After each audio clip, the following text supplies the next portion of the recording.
ਪਿਆਰੇ ਦਰਸ਼ਕੋ, ਤੁਹਾਨੂੰ ਸਾਰਿਆਂ ਨੂੰ TWR ਪਰਿਵਾਰ ਵੱਲੋਂ ਜੈ ਮਸੀਹ ਦੀ। ਤੁਸੀਂ ਵੇਖ ਰਹੇ ਹੋ ਆਪਣਾ ਪਸੰਦੀਦਾ ਪ੍ਰੋਗਰਾਮ ਦਿਸ਼ਾ ਪਰਿਵਰਤਨ। ਦੋਸਤੋ, ਅਸੀਂ ਆਪਣੇ ਪਿਛਲੇ ਪ੍ਰੋਗਰਾਮ ਦੇ ਵਿੱਚ ਪ੍ਰਭੂ ਯਿਸੂ ਅਤੇ ਜੀਵਨ ਦੇ ਤੂਫਾਨਾਂ ਬਾਰੇ ਚਰਚਾ ਕਰ ਰਹੇ ਸੀ। ਇਸ ਦੇ ਲਈ ਅਸੀਂ ਮਰਕੁਸ ਦੀ ਅੰਜੀਲ ਦੇ 4 ਅਧਿਆਇ ਦੀ 35 ਆਇਤ ਤੋਂ ਲੈ ਕੇ 41 ਆਇਤ ਤੱਕ ਦੇ ਵਚਨਾਂ ਉੱਤੇ ਗੌਰ ਕਰ ਰਹੇ ਸੀ। ਅਸੀਂ ਜਾਣਿਆ ਕਿ ਤੂਫਾਨਾਂ ਦਾ ਸਾਡੇ ਜੀਵਨ ਦੇ ਵਿੱਚ ਆਣਾ ਸੁਭਾਵਿਕ ਹੈ। ਅਸੀਂ ਜਾਣਿਆ ਕਿ ਪਰਮੇਸ਼ਵਰ ਸਾਡੇ ਨਾਲ ਵਾਅਦਾ ਕਰਦਾ ਹੈ ਕਿ ਜਦ ਤੂੰ ਪਾਣੀਆਂ ਤੋਂ ਹੋ ਕੇ ਲੰਘੇਗਾ ਤਾਂ ਨਾ ਡੁੱਬੇਗਾ। ਚੇਲੇ ਪਰਮੇਸ਼ਵਰ ਦੇ ਇਸ ਵਾਅਦੇ ਨੂੰ ਭੁੱਲ ਗਏ, ਪਰ ਪ੍ਰਭੂ ਯਿਸੂ ਜੀ ਨੇ ਉਹਨਾਂ ਨੂੰ ਤੂਫਾਨ ਵਿੱਚੋਂ ਬਚਾ ਲਿਆ। ਉਹ ਸਾਨੂੰ ਵੀ ਤੂਫਾਨਾਂ ਵਿੱਚੋਂ ਬਚਾ ਸਕਦਾ ਹੈ। ਦੋਸਤੋ, ਸਾਡੇ ਅੱਜ ਦੇ ਪ੍ਰੋਗਰਾਮ ਦੇ ਵਿੱਚ ਅਸੀਂ ਬਾਈਬਲ ਬਾਣੀ ਦੇ ਵਿੱਚੋਂ ਯਹੂਨਾ ਦੀ ਅੰਜੀਲ ਦੇ 6 ਅਧਿਆਇ ਦੀ 1 ਆਇਤ ਤੋਂ ਲੈ ਕੇ 14 ਆਇਤ ਤੱਕ ਦੇ ਵਚਨਾਂ ਦੇ ਉੱਤੇ ਗੌਰ ਕਰਾਂਗੇ। ਸਾਡੇ ਅੱਜ ਦੇ ਪ੍ਰੋਗਰਾਮ ਦੀ ਰੂਪਰੇਖਾ ਇਸ ਪ੍ਰਕਾਰ ਹੋਏਗੀ। ਨੰਬਰ 1, ਆਪਣੀ ਸਮੱਸਿਆਵਾਂ ਨੂੰ ਪਰਿਭਾਸ਼ਿਤ ਕਰਨਾ। ਇਸ ਦੇ ਵਿੱਚ ਗੌਰ ਕਰਨ ਵਾਲੀਆਂ ਗੱਲਾਂ ਹਨ ਜਿਨ੍ਹਾਂ ਦੇ ਉੱਤੇ ਅਸੀਂ ਗੌਰ ਕਰਾਂਗੇ। ਘੱਟ ਸਮੇਂ ਦੀ ਸਮੱਸਿਆਵਾਂ, ਅਸੁਵਿਧਾਜਨਕ ਸਥਾਨ ਦੀ ਸਮੱਸਿਆ, ਘੱਟ ਵਸੀਲਿਆਂ ਦੀ ਸਮੱਸਿਆ। ਨੰਬਰ 2, ਆਪਣੀਆਂ ਸੰਭਾਵਨਾ ਨੂੰ ਤੈਅ ਕਰਨਾ। ਇਸ ਦੇ ਅਧੀਨ ਅਸੀਂ ਦੇਖਾਂਗੇ ਗਿਣਿਆ ਚੁਣਿਆ ਤਰੀਕਾ, ਕਠੋਰ ਤਰੀਕਾ, ਦਿਆਲੂ ਤਰੀਕਾ। ਨੰਬਰ 3, ਆਪਣੀ ਕਾਬਲੀਅਤ ਨੂੰ ਖੋਜਣਾ। ਨੰਬਰ 4, ਆਪਣੀ ਯੋਜਨਾ ਦਾ ਵਿਕਾਸ ਕਰਨਾ। ਇਸ ਦੇ ਵਿੱਚ ਅਸੀਂ ਜਿਨ੍ਹਾਂ ਗੱਲਾਂ ਦੇ ਉੱਤੇ ਗੌਰ ਕਰਾਂਗੇ ਉਹ ਹਨ ਲੋਕਾਂ ਨੂੰ ਸੰਗਠਿਤ ਕਰਨਾ, ਯੋਜਨਾ ਨੂੰ ਪਵਿੱਤਰ ਕਰਨਾ, ਕਾਰਜ ਕਰਨ ਦਾ ਇੰਤਜ਼ਾਮ ਕਰਨਾ, ਤਰੱਕੀ ਦਾ ਮੁਲਾਂਕਣ ਕਰਨਾ। ਸੋ ਦੋਸਤੋ, ਕੀ ਤੁਸੀਂ ਤਿਆਰ ਹੋ ਸਾਡੇ ਅੱਜ ਦੇ ਵਚਨ ਨੂੰ ਸਿੱਖਣ ਦੇ ਲਈ? ਤਾਂ ਫਿਰ ਆਓ ਬਿਨਾਂ ਸਮਾਂ ਗਵਾਏ ਆਪਣੇ ਪ੍ਰੋਗਰਾਮ ਦੇ ਵਿੱਚ ਅੱਗੇ ਵਧਦੇ ਹਾਂ।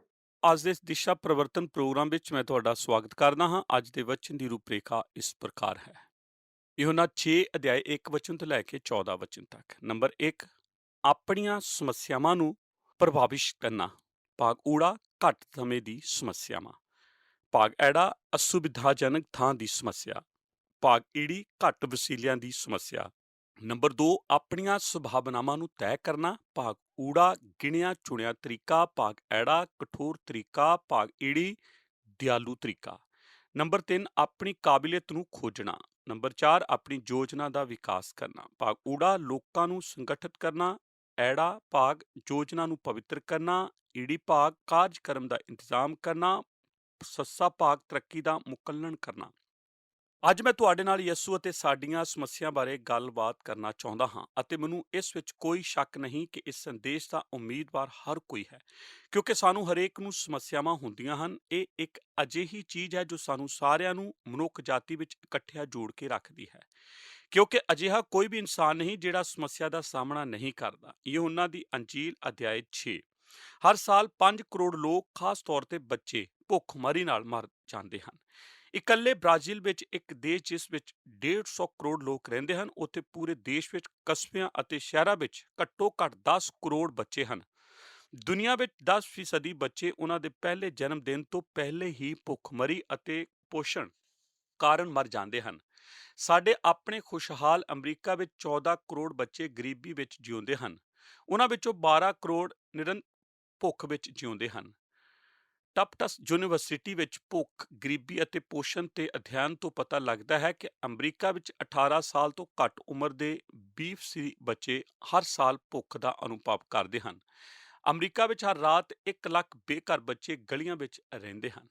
ਇਹ ਸ਼ਾਇਦ ਸਾਡੇ ਸਾਰਿਆਂ ਲਈ ਇੱਕ ਹੈਰਾਨੀ ਦੀ ਗੱਲ ਹੈ, ਕਿਉਂਕਿ ਅਸੀਂ ਸੋਚਦੇ ਹਾਂ ਕਿ ਅਸੀਂ ਸਾਡੇ ਦੇਸ਼ ਵਿੱਚ ਭੁੱਖ ਦੀ ਸਮੱਸਿਆ ਤੇ ਕਾਬੂ ਪਾ ਲਿਆ ਹੈ, ਪਰ ਅਸੀਂ ਇਸ ਤੋਂ ਕਿਤੇ ਦੂਰ ਹਾਂ। ਯਹੋਨਾ 6 ਅਧਿਆਇ ਭੁੱਖ ਦੀ ਸਮੱਸਿਆ ਬਾਰੇ ਹੈ। ਉਹ ਸਮੱਸਿਆ ਜਿਹੜੀ ਘੱਟੋ ਘੱਟ ਉਹਨਾਂ ਅੰਕੜਿਆਂ ਦੀ ਤੁਲਨਾ ਵਿੱਚ ਜੋ ਮੈਂ ਹੁਣੇ ਦੱਸੇ ਹਨ, ਸ਼ਾਇਦ ਉਹਨਾਂ ਗਹਿਰੇ ਨਹੀਂ ਜਾਪਦੇ, ਪਰ ਜਦੋਂ ਅਸੀਂ ਇਸ ਸੰਦੇਸ਼ ਨੂੰ ਖਤਮ ਕਰਾਂਗੇ, ਅਸੀਂ ਉਸ ਸਮੱਸਿਆ ਨੂੰ ਵੇਖਾਂਗੇ ਜਿਹੜੀ ਯਹੂਨਾ 6 ਅਧਿਆਇ ਵਿੱਚ ਦਿੱਤੀ ਗਈ ਹੈ, ਅਤੇ ਇਹ ਸਮੱਸਿਆ ਉਹਨਾਂ ਅੰਕੜਿਆਂ ਤੋਂ ਜਿਹੜੇ ਮੈਂ ਤੁਹਾਨੂੰ ਦੱਸੇ ਹਨ ਕਿਤੇ ਵੱਡੀ ਹੈ। ਯਹੂਨਾ 6 ਅਧਿਆਇ ਯਿਸੂ ਦੇ ਲੋਕਾਂ ਦੀ ਭੀੜ ਨੂੰ ਸਿਖਾਉਣ ਨਾਲ ਸ਼ੁਰੂ ਹੁੰਦਾ ਹੈ। ਸੱਤਾ ਤੋਂ ਇਹ ਜਾਪ ਸਕਦਾ ਹੈ ਕਿ ਉਹ ਉਸ ਕੋਲ ਆਤਮਿਕ ਕਾਰਨਾਂ ਲਈ ਆ ਰਹੇ ਹਨ, ਪਰ ਜੇ ਤੁਸੀਂ ਇਸ ਵਚਨ ਦੀ ਥੋੜਾ ਜਿਹੀ ਗਹਿਰਾਈ ਵਿੱਚ ਜਾਓ ਤਾਂ ਤੁਹਾਨੂੰ ਪਤਾ ਲੱਗੇਗਾ ਕਿ ਉਹਨਾਂ ਦਾ ਯਿਸੂ ਪਿੱਛੇ ਆਉਣ ਦਾ ਬਹੁਤ ਹੀ ਰਾਜਸੀ ਕਾਰਨ ਹੈ। ਦਰਅਸਲ ਯਿਸੂ ਨੇ ਉਹਨਾਂ ਦੇ ਜੋਸ਼ ਨੂੰ ਵੇਖਿਆ, ਅਤੇ ਯਹੂਨਾ 6 ਅਧਿਆਇ ਉਸ ਦੀ 26 ਐਤ ਵਿੱਚ ਅਸੀਂ ਪੜ੍ਹਦੇ ਹਾਂ। ਯਿਸੂ ਨੇ ਉਹਨਾਂ ਨੂੰ ਉੱਤਰ ਦਿੱਤਾ, ਮੈਂ ਤੁਹਾਨੂੰ ਸੱਚ ਸੱਚ ਆਖਦਾ ਹਾਂ, ਤੁਸੀਂ ਮੈਨੂੰ ਇਸ ਲਈ ਨਹੀਂ ਭਾਲਦੇ ਜੋ ਤੁਸੀਂ ਨਿਸ਼ਾਨ ਵੇਖੇ, ਪਰ ਇਸ ਲਈ ਜੋ ਤੁਸੀਂ ਉਹਨਾਂ ਰੋਟੀਆਂ ਵਿੱਚੋਂ ਖਾ ਕੇ ਰੱਜ ਗਏ। ਦੂਜੇ ਸ਼ਬਦਾਂ ਵਿੱਚ ਤੁਸੀਂ ਮੇਰੇ ਪਿੱਛੇ ਇਸ ਲਈ ਨਹੀਂ ਆਉਂਦੇ ਕਿ ਤੁਸੀਂ ਮੇਰੇ ਵਿੱਚੋਂ ਕੁਝ ਆਤਮਿਕ ਤੌਰ ਤੇ ਪਾਉਣਾ ਚਾਹੁੰਦੇ ਹੋ, ਪਰ ਤੁਸੀਂ ਸੋਚਿਆ ਹੈ ਕਿ ਮੈਂ ਤੁਹਾਡੀ ਜ਼ਿੰਦਗੀ ਵਿੱਚ ਭੋਜਨ ਦੀ ਸਮੱਸਿਆ ਦਾ ਜਵਾਬ ਹਾਂ, ਅਤੇ ਤੁਸੀਂ ਉਸ ਭੋਜਨ ਨੂੰ ਖਾਣ ਲਈ ਕਤਾਰਾਂ ਵਿੱਚ ਬੈਠ ਰਹੇ ਹੋ ਜੋ ਮੈਂ ਤੁਹਾਨੂੰ ਦੇ ਸਕਦਾ ਸੀ। ਹੁਣ ਇੱਕ ਹੋਰ ਕਿਸਮ ਦਾ ਭੋਜਨ ਸੀ ਜਿਸ ਦਾ ਯਿਸੂ ਇਸ ਸੰਦੇਸ਼ ਵਿੱਚ ਪ੍ਰਤੀਨਿਧ ਕਰ ਰਿਹਾ ਸੀ, ਜਿਸ ਦੀ ਉਹਨਾਂ ਦੇ ਵਿਚਾਰ ਵਿੱਚ ਉੱਚੀ ਪ੍ਰਾਥਮਿਕਤਾ ਹੋਣੀ ਚਾਹੀਦੀ ਸੀ।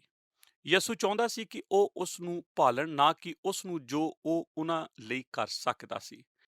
ਪਰ ਤੁਸੀਂ ਜਾਣਦੇ ਹੋ ਕਿ ਲੋਕਾਂ ਨੂੰ ਆਤਮਿਕ ਗੱਲਾਂ ਬਾਰੇ ਸੋਚਣ ਲਈ ਤਿਆਰ ਕਰਨਾ ਮੁਸ਼ਕਲ ਹੁੰਦਾ ਹੈ ਜਦੋਂ ਉਹ ਭੁੱਖੇ ਹੁੰਦੇ ਹਨ। ਇਸ ਲਈ ਯਿਸੂ ਨੇ ਆਪਣੇ ਪਿੱਛੇ ਚੱਲਣ ਵਾਲਿਆਂ ਦੀ ਭੁੱਖ ਨੂੰ ਮਿਟਾਉਣ ਲਈ ਸਭ ਤੋਂ ਵੱਡਾ ਚਮਤਕਾਰ ਕੀਤਾ, ਅਤੇ ਇਸ ਤੋਂ ਪਹਿਲਾਂ ਕਿ ਉਹ ਖਤਮ ਕਰੇ, ਉਹ ਉਹਨਾਂ ਨੂੰ ਉਸ ਸਭ ਤੋਂ ਮਹੱਤਵਪੂਰਨ ਸੱਚਾਈ ਵੱਲ ਲੈ ਕੇ ਜਾਵੇਗਾ ਜਿਹੜੀ ਉਸ ਦੇ ਚਮਤਕਾਰ ਤੋਂ ਆਉਂਦੀ ਹੈ। ਯਹੂਨਾ 6 ਅਧਿਆਇ 27 ਵਚਨ, ਨਾਸ ਹੋਣ ਵਾਲੇ ਭੋਜਨ ਲਈ ਮਿਹਨਤ ਨਾ ਕਰੋ, ਸਗੋਂ ਉਸ ਭੋਜਨ ਲਈ ਜੋ ਸੰਦੀਪਕ ਜੀਵਨ ਤੀਕਰ ਰਹਿੰਦਾ ਹੈ, ਜਿਹੜਾ ਮਨੁੱਖ ਦਾ ਪੁੱਤਰ ਤੁਹਾਨੂੰ ਦੇਵੇਗਾ, ਕਿਉਂਕਿ ਪਿਤਾ ਪਰਮੇਸ਼ਰ ਨੇ ਉਸ ਉੱਤੇ ਮੁਹਰ ਕਰ ਦਿੱਤੀ ਹੈ। ਹੁਣ ਜਦੋਂ ਅਸੀਂ ਆਪਣੀਆਂ ਬਾਈਬਲਾਂ ਵਿੱਚੋਂ ਯਹੂਨਾ 6 ਅਧਿਆਇ ਖੋਲ੍ਹਦੇ ਹਾਂ, ਅੱਜ ਅਸੀਂ ਉਸ ਇਕਲੌਤੇ ਚਮਤਕਾਰ ਬਾਰੇ ਵੇਖ ਰਹੇ ਹਾਂ ਜੋ ਯਿਸੂ ਨੇ ਕੀਤਾ, ਅਤੇ ਜਿਹੜੇ ਚਾਰੇ ਅੰਜੀਲਾਂ ਵਿੱਚ ਦਰਜ ਹੈ। ਮਤੀ, ਮਰਕਸ, ਲੂਕਾ ਤੇ ਯਹੂਨਾ ਸਾਰੇ ਇਹ ਕਹਾਣੀ ਦੱਸਦੇ ਹਨ, ਅਤੇ ਇਹ ਕਈ ਤਰੀਕਿਆਂ ਨਾਲ ਉਹ ਚਮਤਕਾਰ ਵੀ ਹੈ ਜਿਸ ਨੂੰ ਅਸੀਂ ਸਭ ਤੋਂ ਵੱਡਾ ਚਮਤਕਾਰ ਵੀ ਕਹਿੰਦੇ ਹਾਂ, ਕਿਉਂਕਿ ਯਿਸੂ ਨੇ ਜਿੰਨੇ ਵੀ ਚਮਤਕਾਰ ਕੀਤੇ, ਉਹਨਾਂ ਸਭਨਾਂ ਨਾਲੋਂ ਵੱਧ ਲੋਕ ਇਸ ਚਮਤਕਾਰ ਨਾਲ ਪ੍ਰਭਾਵਿਤ ਹੋਏ। ਹੁਣ ਜਦ ਕਿ ਇਹ ਚਮਤਕਾਰ ਸਾਨੂੰ ਪਰਮੇਸ਼ਰ ਦੀ ਚਮਤਕਾਰੀ ਸਾਮਰਥ ਬਾਰੇ ਯਾਦ ਕਰਾਉਂਦਾ ਹੈ। ਚਮਤਕਾਰ ਦੇ ਸੰਦੇਸ਼ਾਂ ਵਿੱਚੋਂ ਇੱਕ ਸੰਦੇਸ਼ ਇਹ ਸੱਚ ਵੀ ਹੈ ਕਿ ਪਰਮੇਸ਼ਰ ਲੋਕਾਂ ਰਾਹੀਂ ਕੰਮ ਕਰਦਾ ਹੈ। ਉਹ ਆਪਣੇ ਚਮਤਕਾਰ ਕਰਦਾ ਹੈ, ਪਰ ਇਸ ਪ੍ਰਕਿਰਿਆ ਵਿੱਚ ਉਹ ਸਾਨੂੰ ਇਕੱਠਾ ਵੀ ਕਰਦਾ ਹੈ।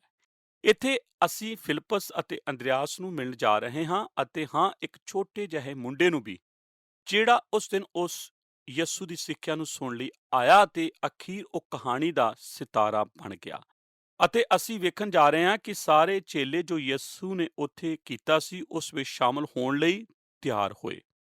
ਤੁਸੀਂ ਵੇਖੋ ਦੋਸਤੋ, ਜਦੋਂ ਅਸੀਂ ਇਸ ਵਿੱਚੋਂ ਗੁਜ਼ਰਦੇ ਹਾਂ ਤੇ ਸਾਨੂੰ ਇਹ ਯਾਦ ਰੱਖਣ ਦੀ ਲੋੜ ਹੈ ਕਿ ਪਰਮੇਸ਼ਰ ਨੂੰ ਆਪਣਾ ਕੰਮ ਕਰਨ ਲਈ ਸੱਚਮੁੱਚ ਸਾਡੀ ਲੋੜ ਨਹੀਂ ਹੈ, ਪਰ ਪਰਮੇਸ਼ਰ ਸਾਨੂੰ ਚਾਹੁੰਦਾ ਹੈ ਤੇ ਸਾਨੂੰ ਉਸ ਦੀ ਸੇਵਾ ਕਰਨ ਦੀ ਇਜਾਜ਼ਤ ਦਿੰਦਾ ਹੈ। ਮੈਂ ਇਹਨੂੰ ਇਸ ਤਰ੍ਹਾਂ ਕਰਾਂਗਾ, ਜੇ ਪਰਮੇਸ਼ਰ ਚਾਹੁੰਦਾ ਤਾਂ ਉਹ ਇਹਨਾਂ ਲੋਕਾਂ ਸਾਹਮਣੇ ਚਮਤਕਾਰੀ ਢੰਗ ਨਾਲ ਦੁਪਹਿਰ ਦੇ ਖਾਣੇ ਦਾ ਇੱਕ ਮੈਕਡੋਨਲਡ ਦਾ ਥੈਲਾ ਥਪਕਾ ਸਕਦਾ ਸੀ, ਅਤੇ ਚੇਲਿਆਂ ਨੂੰ ਕੁਝ ਵੀ ਨਹੀਂ ਸੀ ਕਰਨਾ ਪੈਣਾ। ਉਹਨਾਂ ਨੇ ਸਿਰਫ ਹੇਠਾਂ ਵੇਖਣਾ ਸੀ ਅਤੇ ਦੁਪਹਿਰ ਦਾ ਖਾਣਾ ਹਾਜ਼ਰ ਹੋ ਜਾਣਾ ਸੀ। ਮੈਨੂੰ ਇਹ ਨਹੀਂ ਪਤਾ ਕਿ ਉਸ ਨੇ ਉਹਨਾਂ ਨੂੰ ਮੈਕਡੋਨਲਡ ਦਾ ਖਾਣਾ ਦੇਣਾ ਸੀ, ਪਰ ਉਸ ਨੇ ਉਹਨਾਂ ਦੇ ਸਾਹਮਣੇ ਦੁਪਹਿਰ ਦਾ ਖਾਣਾ ਜ਼ਰੂਰ ਥਪਕਾ ਦੇਣਾ ਸੀ। ਪਰ ਪਰਮੇਸ਼ਰ ਨੇ ਇਸ ਤਰ੍ਹਾਂ ਨਹੀਂ ਕੀਤਾ। ਯਿਸੂ ਨੇ ਚੇਲਿਆਂ ਨੂੰ ਆਪਣੇ ਕੰਮ ਵਿੱਚ ਹਿੱਸਾ ਲੈਣ ਦਿੱਤਾ, ਅਤੇ ਕੀ ਅਸੀਂ ਇਸ ਗੱਲ ਤੋਂ ਖੁਸ਼ ਨਹੀਂ ਹਾਂ ਕਿ ਯਿਸੂ ਆਪਣੇ ਕੰਮ ਵਿੱਚ ਸਾਡਾ ਯੋਗਦਾਨ ਵੀ ਲੈਂਦਾ ਹੈ? ਤੁਸੀਂ ਜਾਣਦੇ ਹੋ, ਮੈਂ ਤਾਂ ਪਰਮੇਸ਼ਰ ਦੀ ਸੇਵਾ ਵਿੱਚ ਅਤੇ ਉਹ ਸਾਡੇ ਸੱਭਿਆਚਾਰ ਵਿੱਚ ਅੱਜ ਆਪਣੀ ਪਵਿੱਤਰ ਆਤਮਾ ਦੀ ਸਾਮਰਥ ਨਾਲ ਜੋ ਚਮਤਕਾਰ ਕਰ ਰਿਹਾ ਹੈ, ਉਸ ਵਿੱਚ ਹਿੱਸਾ ਪਾ ਕੇ ਬਹੁਤ ਖੁਸ਼ ਹੁੰਦਾ ਹਾਂ। ਪਰਮੇਸ਼ਰ ਉਸ ਕੰਮ ਵਿੱਚ ਸਾਡਾ ਯੋਗਦਾਨ ਲੈਂਦਾ ਹੈ। ਜੇ ਅਸੀਂ ਚਾਹਵਾਨ ਹੁੰਦੇ ਤਾਂ ਉਹ ਸਾਨੂੰ ਆਪਣੇ ਕੰਮ ਵਿੱਚ ਸ਼ਾਮਲ ਕਰਦਾ। ਬਾਈਬਲ ਕਹਿੰਦੀ ਹੈ ਕਿ ਉਹ ਸਾਨੂੰ ਯੋਗ ਸਮਝਦਾ ਹੈ, ਸਗੋਂ ਉਦੋਂ ਵੀ ਜਦੋਂ ਅਸੀਂ ਚਾਹਵਾਨ ਨਹੀਂ ਹੁੰਦੇ, ਅਤੇ ਸਾਨੂੰ ਸੇਵਾ ਵਿੱਚ ਲਿਆਉਂਦਾ ਹੈ, ਅਤੇ ਮੈਂ ਇਸ ਸੱਚਾਈ ਲਈ ਉਸ ਦਾ ਬਹੁਤ ਸ਼ੁਕਰਗੁਜ਼ਾਰ ਹਾਂ। ਖੈਰ, ਇਹ ਚਮਤਕਾਰ ਜਿਸ ਦੇ ਬਾਰੇ ਅੱਜ ਅਸੀਂ ਵੇਖਣ ਜਾ ਰਹੇ ਹਾਂ, ਜਿਹੜਾ ਅਸੀਂ ਹੁਣੇ ਆਪਣੇ ਮੂਲ ਵਚਨ ਵਿੱਚ ਪੜ੍ਹਿਆ ਹੈ, ਬਹੁਤ ਸਾਰੇ ਤਰੀਕਿਆਂ ਨਾਲ ਇਸ ਸਮੱਸਿਆ ਨੂੰ ਸੁਲਝਾਉਣ ਦੀ ਇੱਕ ਕਲੀਨਿਕ ਹੈ। ਜੇ ਅੱਜ ਤੁਹਾਨੂੰ ਕੋਈ ਸਮੱਸਿਆ ਹੈ, ਇਸ ਮੂਲ ਵਚਨ ਦੇ ਸੰਦੇਸ਼ ਨਾਲ ਇੱਕ ਛੋਟਾ ਜਿਹਾ ਫਾਰਮੂਲਾ ਹੈ ਜੋ ਮੈਨੂੰ ਸਪਸ਼ਟ ਜਾਪਦਾ ਹੈ ਕਿ ਯਿਸੂ ਨੇ ਆਪਣੇ ਚੇਲਿਆਂ ਤੇ ਵਰਤਿਆ ਅਤੇ ਇਸ ਤਰ੍ਹਾਂ ਉਸ ਨੇ ਮਨੁੱਖਤਾ ਵਿੱਚ ਹੁੰਦੇ ਹੋਏ ਸਮੱਸਿਆਵਾਂ ਨੂੰ ਸੁਲਝਾਇਆ ਜਦੋਂ ਉਸ ਨੇ ਆਪਣੇ ਚੇਲਿਆਂ ਦੀ ਅਗਵਾਈ ਕੀਤੀ। ਇਹ ਸ਼ਾਇਦ ਇੱਕ ਦਿਨ ਦੀ ਪ੍ਰਬੰਧਨ ਦੀਆਂ ਕਿਤਾਬਾਂ ਵਿੱਚ ਲੱਭੇਗਾ ਜੇ ਅਸੀਂ ਇਸ ਦਾ ਅਧਿਐਨ ਬੜੀ ਸਾਵਧਾਨੀ ਨਾਲ ਕਰਾਂਗੇ। ਨੰਬਰ 1, ਆਪਣੀਆਂ ਸਮੱਸਿਆਵਾਂ ਨੂੰ ਪ੍ਰਭਾਵਿਤ ਕਰਨਾ। ਸਭ ਤੋਂ ਪਹਿਲਾਂ ਜਦੋਂ ਤੁਹਾਨੂੰ ਕੋਈ ਸਮੱਸਿਆ ਹੁੰਦੀ ਹੈ, ਸਭ ਤੋਂ ਮਹੱਤਵਪੂਰਨ ਗੱਲ ਇਸ ਨੂੰ ਪ੍ਰਭਾਵਿਤ ਕਰਨਾ ਕਿ ਇਹ ਹੈ। ਇਸ ਲਈ ਤੁਸੀਂ ਆਪਣੀ ਸਮੱਸਿਆ ਨੂੰ ਦੱਸ ਕੇ ਜਾਂ ਪ੍ਰਭਾਵਿਤ ਕਰਕੇ ਸ਼ੁਰੂਆਤ ਕਰਦੇ ਹੋ। ਯਹੋਨਾ ਦੀ ਅੰਜੀਲ 6 ਅਧਿਆਏ ਉਸ ਦੀਆਂ 1 ਤੋਂ 4 ਐਤਾਂ ਸਾਨੂੰ ਸਮੱਸਿਆ ਦੀ ਪਰਿਭਾਸ਼ਾ ਦਿੰਦੀਆਂ ਹਨ। ਇਹਦੇ ਪਿੱਛੋਂ ਯਿਸੂ ਗਲੀਲ ਦੀ ਅਰਥਾਤ ਤਬਰਿਆਸ ਦੀ ਝੀਲ ਪਾਰ ਚਲਿਆ ਗਿਆ ਅਤੇ ਵੱਡੀ ਭੀੜ ਉਹਦੇ ਮਗਰ ਹੋ ਤੁਰੀ ਕਿਉਂਕਿ ਉਹਨਾਂ ਨੇ ਉਹ ਨਿਸ਼ਾਨ ਡਿੱਠੇ ਜਿਹੜੇ ਉਸਨੇ ਰੋਗੀਆਂ ਉੱਤੇ ਵਿਖਾਏ ਸਨ। ਫਿਰ ਯਿਸੂ ਪਹਾੜ ਉੱਤੇ ਚੜ੍ਹਿਆ ਔਰ ਉੱਥੇ ਆਪਣੇ ਚੇਲਿਆਂ ਦੇ ਸੰਗ ਬੈਠ ਗਿਆ। ਯਹੂਦੀਆਂ ਦਾ ਪਸਾਹ ਨਾਮੇ ਤਿਉਹਾਰ ਨੇੜੇ ਸੀ। ਹੁਣ ਇਹ ਅਧਿਆਇ ਸਮੱਸਿਆ ਨਾਲ ਸ਼ੁਰੂ ਹੁੰਦਾ ਹੈ। ਇਹ ਸਮੱਸਿਆ ਸਫਲਤਾ ਯਿਸੂ ਦੀ ਚਮਤਕਾਰ ਕਰਨ ਵਾਲੀ ਸਿੱਖਿਆ ਦੀ ਸਫਲਤਾ ਵਿੱਚੋਂ ਨਿਕਲੀ। ਉਹ ਆਪਣੇ ਵੱਲ ਭੀੜਾਂ ਦੀਆਂ ਭੀੜਾਂ ਖਿੱਚ ਰਿਹਾ ਸੀ। ਇਸ ਖਾਸ ਦਿਨ ਯਿਸੂ ਨੇ ਆਪਣੇ ਚੇਲਿਆਂ ਨੂੰ ਉਸ ਦੇ ਨਾਲ ਇੱਕ ਸ਼ਾਂਤ ਜਗ੍ਹਾ ਤੇ ਜਾ ਕੇ ਆਰਾਮ ਕਰਨ ਦਾ ਨਿਰਦੇਸ਼ ਦਿੱਤਾ। ਪਰ ਭੀੜ ਨੇ ਵੇਖ ਲਿਆ ਕਿ ਯਿਸੂ ਕਿੱਥੇ ਜਾ ਰਿਹਾ ਸੀ ਅਤੇ ਉਹ ਉਸ ਤੋਂ ਪਹਿਲਾਂ ਉੱਥੇ ਪਹੁੰਚ ਗਈ। ਅਤੇ ਜਦੋਂ ਉਹ ਪਹੁੰਚਿਆ, ਉਸ ਦਾ ਪ੍ਰਚਾਰ ਸੁਣ ਅਤੇ ਉਸ ਦੇ ਚਮਤਕਾਰਾਂ ਨੂੰ ਵੇਖਣ ਲਈ 15,000 ਤੋਂ ਵੀ ਵੱਧ ਲੋਕ ਭੀੜ ਇਕੱਠੀ ਹੋ ਗਈ। ਕਿਉਂਕਿ ਸਾਰਾ ਦਿਨ ਯਿਸੂ ਅਤੇ ਉਸ ਦੇ ਚੇਲੇ ਇਹਨਾਂ ਲੋਕਾਂ ਨੂੰ ਪ੍ਰਚਾਰ ਸੁਣਾ ਰਹੇ ਸਨ ਅਤੇ ਇਹਨਾਂ ਦੀ ਸੇਵਾ ਕਰ ਰਹੇ ਸਨ।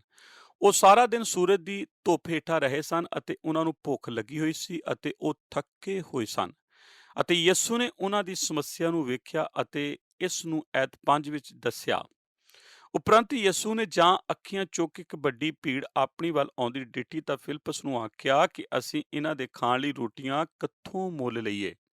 ਉਹਨਾਂ ਨੂੰ ਭੋਜਨ ਦੀ ਵੱਡੀ ਸਮੱਸਿਆ ਸੀ ਅਤੇ ਯਿਸੂ ਨੂੰ ਇਸ ਦੀ ਫਿਕਰ ਸੀ। ਇਸ ਤੋਂ ਪਹਿਲਾਂ ਕਿ ਸਮੱਸਿਆ ਨੂੰ ਸੁਲਝਾਉਣ ਲਈ ਕੁਝ ਕੀਤਾ ਜਾ ਸਕਦਾ, ਸਮੱਸਿਆ ਨੂੰ ਸਮਝਣਾ ਜ਼ਰੂਰੀ ਸੀ।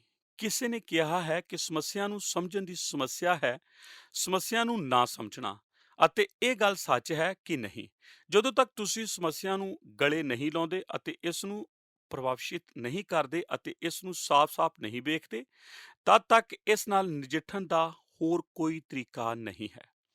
ਮੈਂ ਸਮੱਸਿਆ ਦਾ ਸਾਹਮਣਾ ਕਰਦਿਆਂ ਇੱਕ ਗੱਲ ਕਰਨੀ ਸਿੱਖੀ ਹੈ ਅਤੇ ਉਹ ਹੈ ਇਸ ਨੂੰ ਮੇਰੇ ਕੰਪਿਊਟਰ ਵਿੱਚ ਲਿਖਣ ਦੀ ਕੋਸ਼ਿਸ਼ ਕਰਨਾ, ਇਸ ਨੂੰ ਰੰਗਦਾਰ ਟਾਈਪ ਕਰਨਾ ਅਤੇ ਇਸ ਦੇ ਮਹੱਤਵਪੂਰਨ ਹਿੱਸਿਆਂ ਨੂੰ ਰੇਖਾਂਕਿਤ ਕਰਨਾ ਅਤੇ ਇਸ ਨੂੰ ਜਿੰਨਾ ਸੰਭਵ ਹੋ ਸਕੇ ਛੋਟੇ ਤੋਂ ਛੋਟਾ ਕਥਨ ਵਿੱਚ ਸੰਖੇਪ ਕਰਨਾ ਤਾਂ ਕਿ ਮੈਂ ਇਸ ਵੱਲ ਵੇਖ ਕੇ ਕਹਿ ਸਕਾਂ, ਇਹ ਹੈ ਮੇਰੀ ਸਮੱਸਿਆ, ਇਹ ਹੈ ਜੋ ਮੈਨੂੰ ਕਰਨ ਦੀ ਲੋੜ ਹੈ।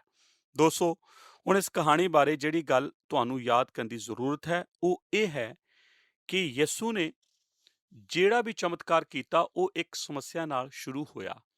ਇਸ ਲਈ ਜੇ ਅੱਜ ਤੁਹਾਡੀ ਕੋਈ ਸਮੱਸਿਆ ਹੈ, ਮੈਂ ਸੋਚਦਾ ਹਾਂ ਕਿ ਤੁਸੀਂ ਇੱਕ ਚਮਤਕਾਰ ਦੇ ਉਮੀਦਵਾਰ ਹੋ। ਅਤੇ ਸ਼ਾਇਦ ਤੁਹਾਡੇ ਵਿੱਚੋਂ ਕੁਝ ਲੋਕ ਕਹਿਣ ਕਿ ਤੁਸੀਂ ਜਾਣਦੇ ਹੋ, ਜੇ ਤੁਸੀਂ ਜਾਣਦੇ ਹੁੰਦੇ ਕਿ ਮੇਰੀਆਂ ਸਮੱਸਿਆਵਾਂ ਕੀ ਹਨ ਤਾਂ ਤੁਸੀਂ ਜਾਣਦੇ ਹੁੰਦੇ ਕਿ ਮੈਨੂੰ ਇੱਕ ਚਮਤਕਾਰ ਦੀ ਲੋੜ ਹੈ। ਇੱਥੇ ਇੱਕ ਸਮੱਸਿਆ ਦੀ ਬਾਈਬਲ ਆਧਾਰਿਤ ਇੱਕ ਚੰਗੀ ਪਰਿਭਾਸ਼ਾ ਹੈ। ਸਮੱਸਿਆਵਾਂ ਉਹ ਹਾਲਾਤ ਹਨ ਜੋ ਸਾਡੀਆਂ ਕਮੀਆਂ ਨੂੰ ਸਾਹਮਣੇ ਲਿਆਉਣ ਲਈ ਪਰਮੇਸ਼ਰ ਦੁਆਰਾ ਨਿਰਮਿਤ ਹੁੰਦਾ ਤਾਂ ਕਿ ਅਸੀਂ ਉਸ ਦੀ ਬਹੁਤਾਤ ਨੂੰ ਵੇਖ ਸਕੀਏ। ਪਰਮੇਸ਼ਰ ਤੁਹਾਡੀ ਅਤੇ ਮੇਰੀ ਜ਼ਿੰਦਗੀ ਵਿੱਚ ਸਮੱਸਿਆ ਨੂੰ ਲੈ ਕੇ ਆਉਂਦਾ ਹੈ। ਉਹ ਸਾਡੀਆਂ ਜ਼ਿੰਦਗੀਆਂ ਵਿੱਚ ਉਹ ਸਮੱਸਿਆ ਲੈ ਕੇ ਆਉਂਦਾ ਹੈ ਜੋ ਵੱਡੀਆਂ ਹੁੰਦੀਆਂ ਹਨ ਕਿ ਜਦੋਂ ਅਸੀਂ ਉਹਨਾਂ ਨੂੰ ਵੇਖਦੇ ਹਾਂ, ਅਸੀਂ ਪਹਿਚਾਣ ਲੈਂਦੇ ਹਾਂ, ਮੈਂ ਇਸ ਨਾਲ ਨਜਿੱਠ ਸਕਦਾ ਹਾਂ ਅਤੇ ਫਿਰ ਪਰਮੇਸ਼ਰ ਸਾਡੀਆਂ ਜ਼ਿੰਦਗੀਆਂ ਵਿੱਚ ਆਪਣੀ ਸਾਮਰਥ ਵਿਖਾਉਂਦਾ ਹੈ। ਬਾਈਬਲ ਕਹਿੰਦੀ ਹੈ ਕਿ ਉਸ ਤੋਂ ਬਿਨਾਂ ਅਸੀਂ ਕੁਝ ਨਹੀਂ ਕਰ ਸਕਦੇ। ਯਹੋਨਾ 15 ਅਧਿਆਇ 5 ਵਚਨ, ਪਰ ਉਹਦੇ ਵਿੱਚ ਅਸੀਂ ਸਭ ਕੁਝ ਕਰ ਸਕਦੇ ਹਾਂ। ਫਿਲਿੱਪੀਆਂ 4 ਅਧਿਆਇ 13। ਸਮੱਸਿਆ ਸਾਨੂੰ ਉਸ ਫਾਰਮੂਲੇ ਦੇ ਦੋਵਾਂ ਹਿੱਸਿਆਂ ਨੂੰ ਸਵੀਕਾਰ ਕਰਨ ਅਤੇ ਇਸ ਪ੍ਰਕਿਰਿਆ ਵਿੱਚ ਪਰਮੇਸ਼ਰ ਨਾਲ ਸਹਿਯੋਗ ਕਰਾਉਂਦੀ ਹੈ। ਇਸ ਲਈ ਸਮੱਸਿਆਵਾਂ ਉਹ ਹਾਲਾਤ ਹਨ ਜੋ ਸਾਡੀਆਂ ਕਮੀਆਂ ਨੂੰ ਸਾਹਮਣੇ ਲਿਆਉਣ ਲਈ ਪਰਮੇਸ਼ਰ ਦੁਆਰਾ ਨਿਰਮਿਤ ਹੁੰਦਾ ਤਾਂ ਕਿ ਅਸੀਂ ਉਸ ਦੀ ਬਹੁਤਾਤ ਨੂੰ ਵੇਖ ਸਕੀਏ। ਭਾਗ ਊੜਾ, ਘੱਟ ਸਮੇਂ ਦੀ ਸਮੱਸਿਆ। ਹੁਣ ਸਮੱਸਿਆ ਜਿਸ ਦਾ ਯਿਸੂ ਨੇ ਉਸ ਦਿਨ ਸਾਹਮਣਾ ਕੀਤਾ, ਉਸ ਦੇ 3 ਭਾਗ ਹਨ। ਸਭ ਤੋਂ ਪਹਿਲਾਂ ਘੱਟ ਸਮੇਂ ਦੀ ਸਮੱਸਿਆ ਸੀ। ਇਹ ਚਮਤਕਾਰ ਦੇ ਲੇਖੇ ਜੋਖੇ ਵਿੱਚ ਮੱਤੀ 14 ਵਿੱਚ ਉਹ ਇਸ ਤਰ੍ਹਾਂ ਕਹਿੰਦਾ ਹੈ, ਅਤੇ ਜਾਂ ਸਾਂਝ ਹੋਈ ਤਾਂ ਚੇਲਿਆਂ ਨੇ ਉਸ ਦੇ ਕੋਲ ਆਣ ਕੇ ਕਿਹਾ, ਇਹ ਥਾਂ ਉਜਾੜ ਹੈ ਅਤੇ ਬੇਲਾ ਹੁਣ ਬੀਤ ਗਿਆ ਹੈ। ਜਦੋਂ ਇਹ ਸਮੱਸਿਆ ਆਈ ਤਾਂ ਸਾਂਝ ਦਾ ਬੇਲਾ ਸੀ। ਲੂਕਾ ਇਸ ਤਰ੍ਹਾਂ ਦੱਸਦਾ ਹੈ, ਜਾਂ ਦਿਨ ਢਲਣ ਲੱਗਾ। ਲੂਕਾ 9:12 ਵਚਨ। ਲੂਕਾ ਕਹਿੰਦਾ ਹੈ, ਜਦੋਂ ਲਗਭਗ ਦਿਨ ਢਲ ਗਿਆ ਸੀ, ਜਦੋਂ ਦਿਨ ਢਲਣ ਲੱਗਾ। ਅਤੇ ਫਿਰ ਮਰਕਸ ਲਿਖਦਾ ਹੈ, ਜਾਂ ਦਿਨ ਬਹੁਤ ਢਲ ਗਿਆ। ਮਰਕਸ 6:35 ਵਚਨ। ਇਹ ਮੀਟਿੰਗ ਕਦੋਂ ਸ਼ੁਰੂ ਹੋਈ ਅਸੀਂ ਨਹੀਂ ਜਾਣਦੇ, ਪਰ ਸ਼ਾਇਦ ਸਵੇਰੇ ਤੜਕੇ, ਅਤੇ ਸਾਰਾ ਦਿਨ ਯਿਸੂ ਉਹਨਾਂ ਨੂੰ ਸਿਖਾ ਰਿਹਾ ਸੀ ਅਤੇ ਸੇਵਾ ਕਰ ਰਿਹਾ ਸੀ। ਇਹ ਲੋਕ ਮੀਲਾਂ ਤੋਂ ਯਿਸੂ ਨੂੰ ਸੁਣਨ ਲਈ ਆਏ ਸਨ। ਕਿਤੇ ਨਾ ਕਿਤੇ ਗੁਆਂਢ ਵਿੱਚ 15,000 ਲੋਕ ਉਸ ਝੀਲ ਦੀਆਂ ਘਾਹ ਵਾਲੀਆਂ ਢਲਾਨਾਂ ਤੇ ਇਕੱਠੇ ਹੋਏ ਸਨ, ਅਤੇ ਯਿਸੂ ਸਾਰਾ ਦਿਨ ਉਹਨਾਂ ਨੂੰ ਸਿਖਾਉਂਦਾ ਰਿਹਾ। ਉਹ ਧੁੱਪ ਵਿੱਚ ਬੈਠੇ ਸਨ। ਦੁਪਹਿਰ ਦੇ ਖਾਣੇ ਲਈ ਕੋਈ ਵਿਸ਼ਰਾਮ ਨਹੀਂ ਸੀ, ਅਤੇ ਅਚਾਨਕ ਦਿਨ ਦੇ ਅੰਤ ਵਿੱਚ ਹਰੇਕ ਨੂੰ ਇਹ ਅਹਿਸਾਸ ਹੋਣਾ ਸ਼ੁਰੂ ਹੋਇਆ ਕਿ ਇਹ ਲੋਕ ਭੁੱਖੇ ਹਨ, ਅਤੇ ਉਹ ਭੋਜਨ ਕਰਨ ਲਈ ਘਰ ਵਾਪਸ ਨਹੀਂ ਸਨ ਜਾ ਸਕਦੇ, ਕਿਉਂਕਿ ਉਹਨਾਂ ਦੇ ਘਰ ਵਾਪਸ ਜਾਣ ਦਾ ਸਮਾਂ ਨਹੀਂ ਬਚਿਆ ਸੀ। ਉੱਥੇ ਕੋਈ ਫਾਸਟ ਫੂਡ ਵਾਲੀਆਂ ਦੁਕਾਨਾਂ ਨਹੀਂ ਸਨ, ਅਤੇ ਇਸ ਲਈ ਵੱਡੀ ਸਮੱਸਿਆ ਖੜੀ ਹੋ ਗਈ। ਇੱਕ ਸਮੱਸਿਆ ਕਿ ਸਾਰਾ ਦਿਨ ਬੀਤ ਚੁੱਕਾ ਸੀ, ਅਤੇ ਇਸ ਨਾਲ ਨਜਿੱਠਣ ਦਾ ਸਮਾਂ ਵੀ ਨਹੀਂ ਸੀ ਬਚਿਆ। ਭਾਗ ਐੜਾ ਅਸੁਵਿਧਾਜਨਕ ਥਾਂ ਦੀ ਸਮੱਸਿਆ। ਦੂਜੀ ਗੱਲ, ਉਹਨਾਂ ਕੋਲ ਨਾ ਸਿਰਫ ਸਮੇਂ ਦੀ ਘਾਟ ਸੀ, ਉਹਨਾਂ ਕੋਲ ਅਸੁਵਿਧਾਜਨਕ ਥਾਂ ਦੀ ਸਮੱਸਿਆ ਵੀ ਸੀ।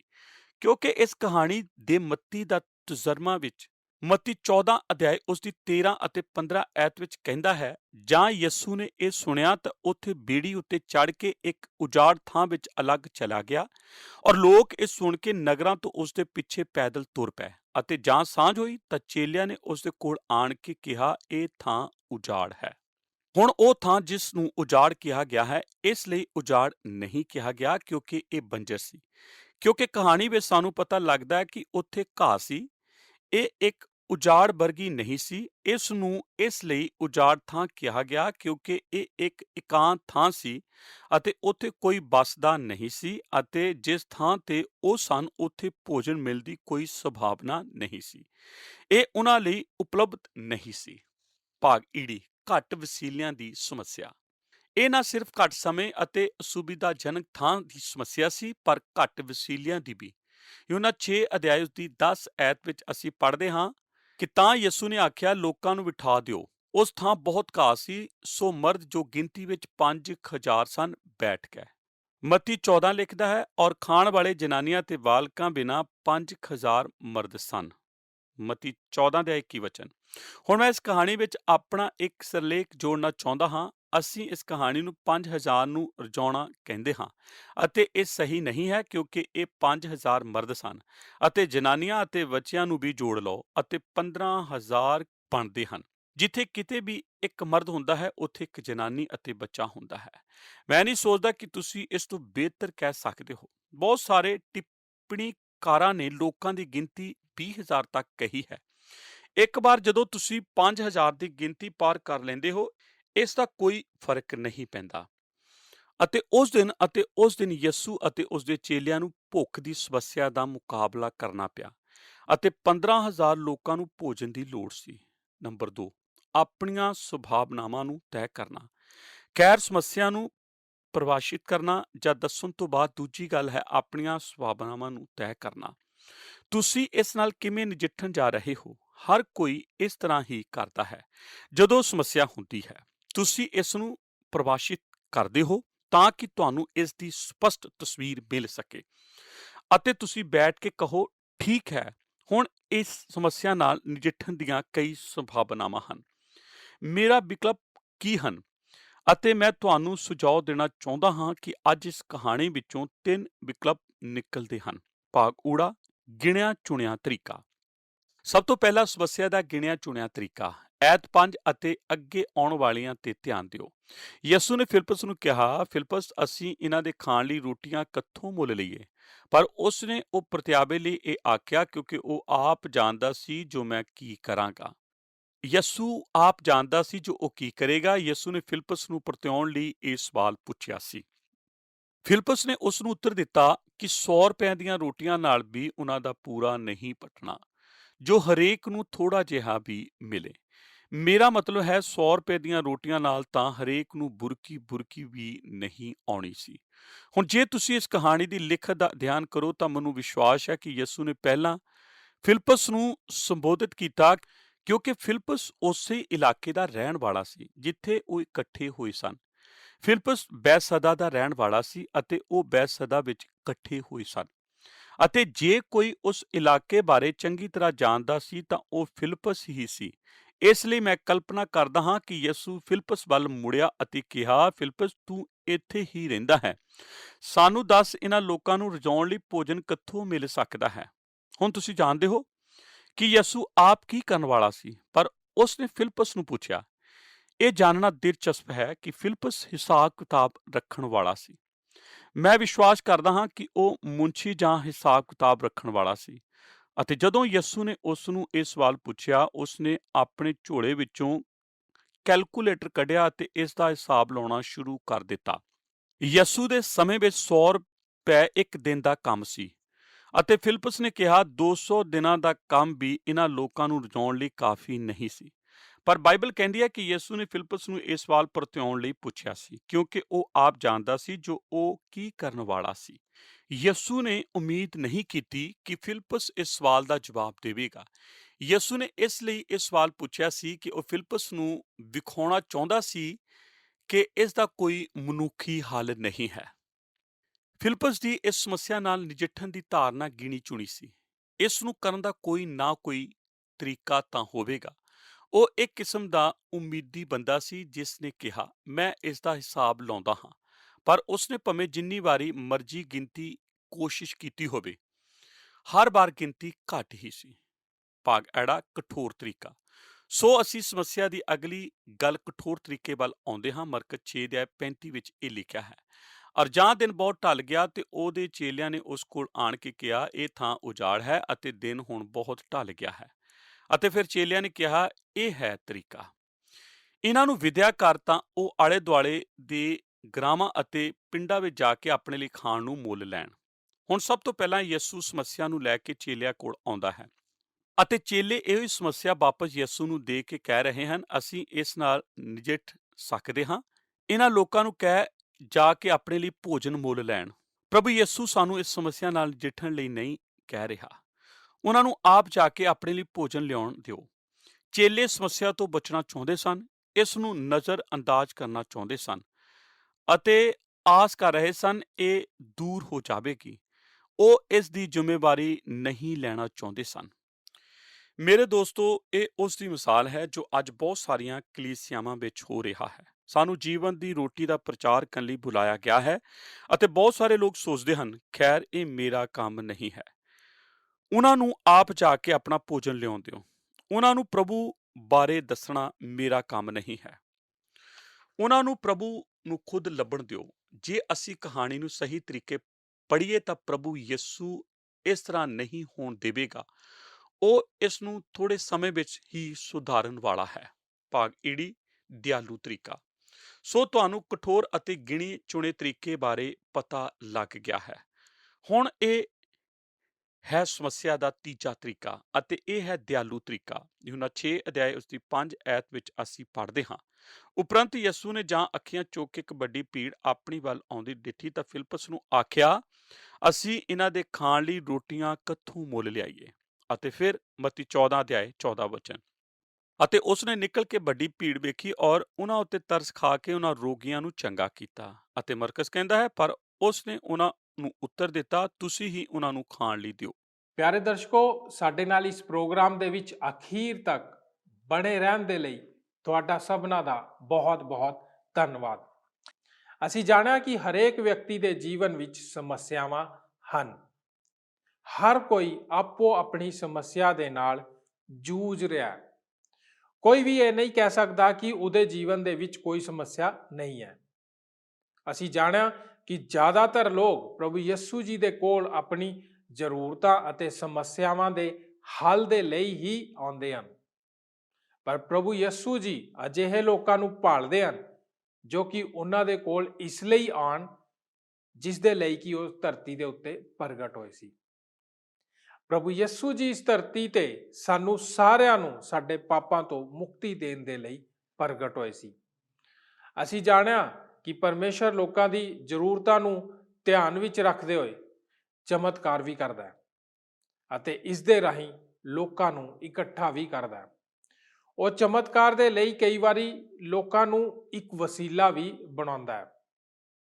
ਦੋਸਤੋ, ਪਰਮੇਸ਼ਵਰ ਨੂੰ ਚਮਤਕਾਰ ਕਰਨ ਦੇ ਲਈ ਕਿਸੇ ਵੀ ਮਨੁੱਖ ਦੀ ਲੋੜ ਨਹੀਂ ਹੈ, ਪਰ ਪਰਮੇਸ਼ਵਰ ਸਾਨੂੰ ਚੁਣਦਾ ਹੈ ਅਤੇ ਸਾਨੂੰ ਸੇਵਾ ਕਰਨ ਦਾ ਮੌਕਾ ਦਿੰਦਾ ਹੈ। ਦੋਸਤੋ, ਅੱਜ ਅਸੀਂ ਸਿੱਖਿਆ ਕਿ ਸਾਨੂੰ ਆਪਣੇ ਜੀਵਨ ਦੇ ਵਿੱਚ ਆਉਣ ਵਾਲੀਆਂ ਸਮੱਸਿਆਵਾਂ ਨੂੰ ਪਰਿਭਾਸ਼ਿਤ ਕਰਨਾ ਚਾਹੀਦਾ ਹੈ। ਸਾਨੂੰ ਇਹ ਜਾਣਨਾ ਚਾਹੀਦਾ ਹੈ ਕਿ ਇਹ ਸਮੱਸਿਆਵਾਂ ਕੀ ਹਨ। ਸਾਨੂੰ ਆਪਣੀ ਸਮੱਸਿਆ ਨੂੰ ਸਮਝਣਾ ਆਉਣਾ ਚਾਹੀਦਾ ਹੈ। ਅਸੀਂ ਜਾਣਿਆ ਕਿ ਪ੍ਰਭੂ ਯਿਸੂ ਜੀ ਦੇ ਉਪਦੇਸ਼ਾਂ ਨੂੰ ਸੁਣਨ ਅਤੇ ਚਮਤਕਾਰਾਂ ਨੂੰ ਵੇਖਣ ਦੇ ਲਈ ਇੱਕ ਵੱਡੀ ਭੀੜ ਇਕੱਠੀ ਹੋ ਗਈ ਸੀ ਅਤੇ ਉਹ ਭੀੜ ਕਾਫੀ ਸਮੇਂ ਤੋਂ ਉਹਨਾਂ ਦੇ ਨਾਲ ਸੀ। ਚੇਲੇ ਅਤੇ ਭੀੜ ਸਾਰੇ ਭੁੱਖੇ ਤੇ ਆਏ ਸੀ। ਉਹਨਾਂ ਦੇ ਅੱਗੇ ਇੰਨੀ ਵੱਡੀ ਭੀੜ ਨੂੰ ਭੋਜਨ ਛਕਾਉਣ ਦੀ ਸਮੱਸਿਆ ਖੜੀ ਹੋ ਗਈ ਸੀ। ਯਿਸੂ ਜੀ ਨੂੰ ਲੋਕਾਂ ਦੀ ਚਿੰਤਾ ਸੀ। ਉਹਨਾਂ ਨੇ ਸਮੱਸਿਆ ਨੂੰ ਸਮਝਿਆ। ਅਸੀਂ ਜਾਣਿਆ ਕਿ ਜਦੋਂ ਤੱਕ ਅਸੀਂ ਸਮੱਸਿਆ ਨੂੰ ਬਿਲਕੁਲ ਸਾਫ਼ ਰੀਤੀ ਦੇ ਨਾਲ ਨਹੀਂ ਸਮਝ ਜਾਂਦੇ, ਤਦ ਤੱਕ ਉਸ ਤੋਂ ਨਜਿੱਠ ਨਹੀਂ ਸਕਦੇ। ਦੋਸਤੋ, ਸਾਡੇ ਜੀਵਨ ਦੇ ਵਿੱਚ ਵੀ ਸਮੱਸਿਆਵਾਂ ਹੋ ਸਕਦੀਆਂ ਹਨ। ਪ੍ਰਭੂ ਯਿਸੂ ਜੀ ਉਹਨਾਂ ਸਮੱਸਿਆਵਾਂ ਦਾ ਜਵਾਬ ਹੈ। ਆਪਣੀ ਸਮੱਸਿਆ ਨੂੰ ਪਛਾਣੋ, ਉਹਨੂੰ ਪ੍ਰਭੂ ਯਿਸੂ ਜੀ ਦੇ ਚਰਨਾਂ ਵਿੱਚ ਲਿਆਓ ਅਤੇ ਆਪਣੀ ਸਮੱਸਿਆ ਤੋਂ ਛੁਟਕਾਰਾ ਪਾਓ। ਦੋਸਤੋ, ਸਾਡੇ ਅੱਜ ਦੇ ਪ੍ਰੋਗਰਾਮ ਦੇ ਵਿੱਚੋਂ ਹੋਰ ਜਿੰਨੀਆਂ ਵੀ ਗੱਲਾਂ ਤੁਸੀਂ ਸਿੱਖੀਆਂ ਹਨ, ਅਸੀਂ ਵਿਸ਼ਵਾਸ ਕਰਦੇ ਹਾਂ ਕਿ ਤੁਹਾਡੇ ਜੀਵਨ ਦੇ ਵਿੱਚ ਇੱਕ ਵੱਡਾ ਫਰਕ ਲੈ ਕੇ ਆਉਣਗੀਆਂ ਅਤੇ ਤੁਹਾਨੂੰ ਇਹਨਾਂ ਵਚਨਾਂ ਦੇ ਦੁਆਰਾ ਬਹੁਤ ਆਸ਼ੀਸ਼ ਮਿਲੇਗੀ। ਹੁਣ ਸਾਨੂੰ ਇਜਾਜ਼ਤ ਦਿਓ, ਕਿਉਂਕਿ ਪ੍ਰੋਗਰਾਮ ਨੂੰ ਸਮਾਪਤ ਕਰਨ ਦਾ ਸਮਾਂ ਹੋ ਗਿਆ। ਪ੍ਰੋਗਰਾਮ ਦੇ ਬਾਕੀ ਦੇ ਹਿੱਸੇ ਦਾ ਅਧਿਐਨ ਅਗਲੇ ਪ੍ਰੋਗਰਾਮ ਦੇ ਵਿੱਚ ਵੀ ਜਾਰੀ ਰਹੇਗਾ। ਆਓ ਪ੍ਰਾਰਥਨਾ ਕਰੀਏ। ਪ੍ਰੇਮੀ ਅਤੇ ਦਿਆਲੂ ਪਰਮੇਸ਼ਰ, ਪ੍ਰਭੂ ਯਿਸੂ ਜੀ ਦੇ ਨਾਮ 'ਚ ਤੁਹਾਡਾ ਧੰਨਵਾਦ ਕਰਦੇ ਹਾਂ ਕਿ ਤੁਸੀਂ ਸਾਨੂੰ ਮੌਕਾ ਬਖਸ਼ਿਆ ਕਿ ਅੱਜ ਇੱਕ ਵਾਰ ਫਿਰ ਤੋਂ ਅਸੀਂ ਤੁਹਾਡੇ ਵਚਨ ਦੇ ਦੁਆਰਾ ਤੁਹਾਡੇ ਤੋਂ ਆਸ਼ੀਸ਼ ਪਾ ਸਕੀਏ। ਤੁਸੀਂ ਪਿਤਾ ਪਰਮੇਸ਼ਰ ਆਪਣੇ ਵਚਨ ਦੇ ਦੁਆਰਾ ਸਾਡੇ ਨਾਲ ਗੱਲਬਾਤ ਕੀਤੀ। ਪਿਆਰੇ ਪਿਤਾ ਪਰਮੇਸ਼ਰ, ਸਾਨੂੰ ਸਮਝਾਇਆ ਕਿ ਸਾਨੂੰ ਸਮੱਸਿਆਵਾਂ ਦਾ ਸਾਹਮਣਾ ਕਰਨਾ, ਉਹਨਾਂ ਨੂੰ ਪਰਿਭਾਸ਼ਿਤ ਕਰਨਾ ਅਤੇ ਉਹਨਾਂ ਨੂੰ ਸਮਝਣਾ ਆਉਣਾ ਚਾਹੀਦਾ ਹੈ ਤਾਂ ਕਿ ਉਹਦਾ ਸਹੀ ਨਿਸਤਾਰਾ ਕੀਤਾ ਜਾ ਸਕੇ, ਇਹਨਾਂ ਸਮੱਸਿਆ ਦਾ ਹੱਲ ਲੱਭਿਆ ਜਾ ਸਕੇ। ਪਿਤਾ ਪਰਮੇਸ਼ਰ, ਇੱਕ ਵੱਡੀ ਭੀੜ ਦੇ ਅੱਗੇ ਭੋਜਨ ਦੀ ਸਮੱਸਿਆ ਦਾ ਹੱਲ ਤੁਸੀਂ ਪ੍ਰਭੂ ਜੀ ਜਿਸ ਤਰੀਕੇ ਨਾਲ ਕੀਤਾ, ਉਹਦੇ ਨਾਲ ਪਿਤਾ ਪਰਮੇਸ਼ਰ ਸੱਚਮੁੱਚ ਤੁਹਾਡੇ ਨਾਮ ਨੂੰ ਮਹਿਮਾ ਮਿਲੇ। ਔਰ ਜੋ ਸਿੱਖਿਆ ਅਸੀਂ ਪ੍ਰਭੂ ਜੀ ਤੁਹਾਡੇ ਇਸ ਵਚਨ ਤੋਂ ਪ੍ਰਾਪਤ ਕੀਤੀ ਆ, ਉਹ ਸਾਡੇ ਦਿਲਾਂ ਵਿੱਚ ਨਕਸ਼ ਕਰ ਜਾਏ। ਪਿਤਾ ਪਰਮੇਸ਼ਰ, ਮੇਰੀ ਪ੍ਰਾਰਥਨਾ ਹੈ ਜਿੰਨੇ ਵੀ ਸਾਡੇ ਦਰਸ਼ਕ ਇਸ ਵਚਨ ਨੂੰ ਸਮਝ ਰਹੇ ਆ, ਦੇਖ ਰਹੇ ਆ, ਸਿੱਖ ਰਹੇ ਆ, ਪ੍ਰਭੂ ਉਹਨਾਂ ਦੇ ਜੀਵਨਾਂ ਦੇ ਵਿੱਚ ਵੀ ਤੁਸੀਂ ਇਸ ਮੈਚੁਰਿਟੀ ਨੂੰ ਪਾਓ ਪਿਤਾ ਪਰਮੇਸ਼ਰ, ਕਿ ਉਹ ਆਪਣੀ ਸਮੱਸਿਆ ਨੂੰ ਪਛਾਣਨ ਲੱਗਣ ਤੇ ਉਹਦਾ ਸਹੀ ਸਮਾਧਾਨ ਵਾਸਤੇ ਤੁਹਾਡੇ ਚਰਨਾਂ ਵਿੱਚ ਆ ਸਕਣ। ਪ੍ਰਭੂ ਯਿਸੂ ਮਸੀਹ ਜੀ ਦੇ ਨਾਮ 'ਚ ਇਸ ਪ੍ਰਾਰਥਨਾ ਨੂੰ ਮੰਗਦੇ ਹਾਂ, ਆਮੀਨ। ਸਾਰਿਆਂ ਨੂੰ ਜੈ ਮਸੀਹ ਦੀ। ਕੀ ਤੁਹਾਨੂੰ ਇਹ ਪ੍ਰੋਗਰਾਮ ਪਸੰਦ ਆਇਆ? ਹੁਣੇ ਸਾਨੂੰ ਇੱਕ ਮਿਸ ਕਾਲ ਦਿਓ ਤੇ ਤੁਸੀਂ ਅਗਲੇ ਜੇਤੂ ਹੋ ਸਕਦੇ ਹੋ।